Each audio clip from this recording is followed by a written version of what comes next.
Hello friends, nature education में आप सभी का स्वागत है। आज हम लोग बात करने वाले हैं डेली करंट अफेयर्स 20 मई 2020 के, जिसमें द हिंदू, पीआईबी और टीयूआई के फैक्ट्स भी शामिल रहने वाले हैं और अपकमिंग जितने भी एग्जाम्स हैं उसमें काफ़ी इंपॉर्टेंट रहेंगे। तो चलिए वीडियो शुरू कर लेते हैं। पहला क्वेश्चन है, स्टेटमेंट वाला है, स्टेटमेंट पढ़ लेते हैं। पहला स्टेटमेंट है, WHO के द्वारा कोविड-19 के सोर्स को पता लगाने के लिए एक रेजोल्यूशन को भारत ने साइन किया है। सेकंड स्टेटमेंट है, सार्क देशों में से भारत, भूटान और बांग्लादेश ने ही रेजोल्यूशन के भाग बने हैं। तो देख लेते हैं फ्रेंड्स, ये दोनों ही स्टेटमेंट एकदम सही है। आइए डिटेल में जान लेते हैं। एक्चुअली WHO ने हाल ही में कोविड-19 का जो सोर्स है, कैसे इसकी उत्पत्ति हुई है, कहाँ से आया है, इसके लिए एक रेजोल्यूशन को पास किया है। तो जो सार्क देश है उसमें से केवल इंडिया, भूटान और बांग्लादेश ने ही इस रेजोल्यूशन को पास किया है, जबकि जो सार्क देशों के अन्य कंट्रीज हैं जैसे श्रीलंका, पाकिस्तान, नेपाल, मालदीव और अफगानिस्तान है, तो इन्होंने इस रेजोल्यूशन को साइन नहीं किया है। तो सार्क में से आप याद रखेंगे, इंडिया और भूटान और बांग्लादेश, ये 3 देश ही इसके पार्ट हैं, जबकि चाइना और USA भी इसका पार्ट नहीं है। ये ध्यान रखिएगा, बड़े कंट्रीज हैं, चाइना और USA इसका पार्ट नहीं है। एक चीज़ और ध्यान रखनी है कि जो मेन कंट्रीज हैं जैसे south Korea, Japan, Australia, south Africa और न्यूजीलैंड भी इसके पार्ट हैं। लगभग 61 कंट्रीज इसके पार्ट बने हैं टोटल। तो ध्यान रखिएगा, चाइना और USA इसका पार्ट नहीं बने हैं और सार्क कंट्रीज में से केवल जो इंडिया, भूटान और बांग्लादेश ही इसके पार्ट बने हैं। तो चलिए आगे चलते हैं। अगला क्वेश्चन है, कोविड-19 के चलते अपनी अर्थव्यवस्था को सुधारने के लिए ट्रैवल बबल नामक प्रक्रम किन देशों ने या किन देशों के समूह ने स्टार्ट किया है? तो फ्रेंड्स, ये शुरू किया है ऑप्शन ए, बाल्टिक देशों ने। बाल्टिक देशों ने अभी अपनी अर्थव्यवस्था को सुधारने के लिए ट्रैवल बबल नामक एक प्रक्रम शुरू किया है और जो बाल्टिक देश हैं उसमें आता है एस्टोनिया, लातवानिया और लिथुआनिया। ये 3 देश बाल्टिक देशों की श्रेणी में आते हैं। चलिए आगे चलते हैं। तीसरा क्वेश्चन है, हाल ही में चर्चा में रहे शब्द हैंको क्या है?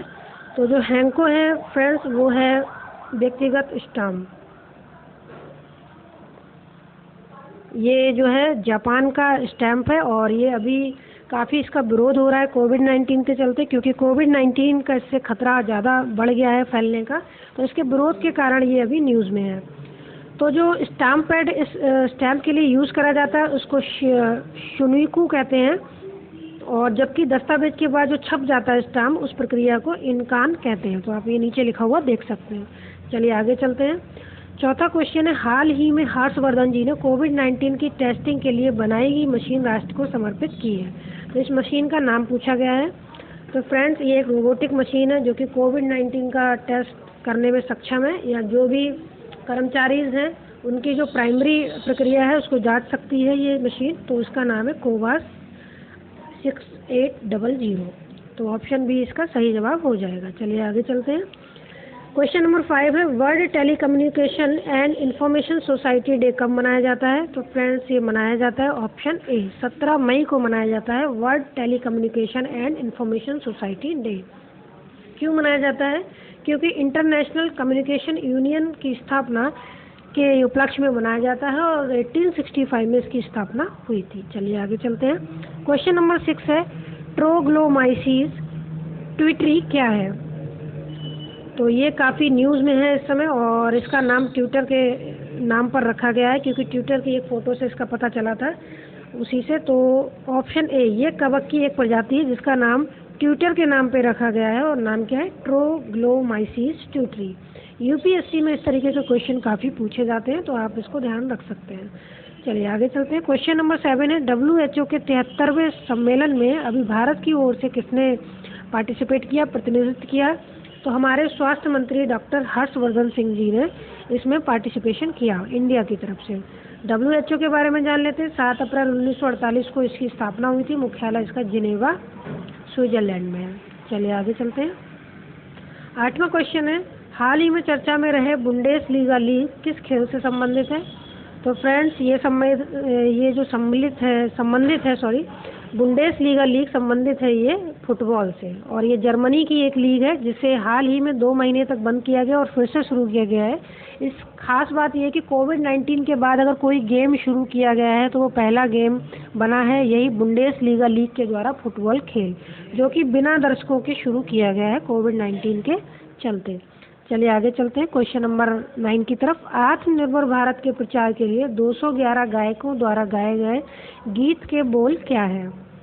तो फ्रेंड्स इसके बोल हैं जयतु जयतु भारतम।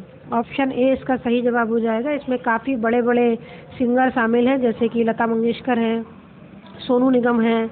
तो इस तरीके के कुल 211 सिंगर्स इसमें शामिल हैं। जयतु जयतु भारतम इसके बोल हैं। हाल ही में आत्मनिर्भर भारत के बारे में जान लेते हैं। प्रधानमंत्री मोदी जी हाल ही में शाम को 8 बजे लाइव आए थे और 20 लाख करोड़ का पैकेज उन्होंने अलग अलग क्षेत्रों को दिया था, और जो कि जीडीपी का 10% है। चलिए आगे चलते हैं। क्वेश्चन नंबर 10 है, हाल ही में किस संस्था ने क्रिकेट बॉल पर थूक लगाने पर प्रतिबंध लगा दिया है? तो फ्रेंड्स ये लगा दिया है आईसीसी ने, इंटरनेशनल क्रिकेट काउंसिल ने।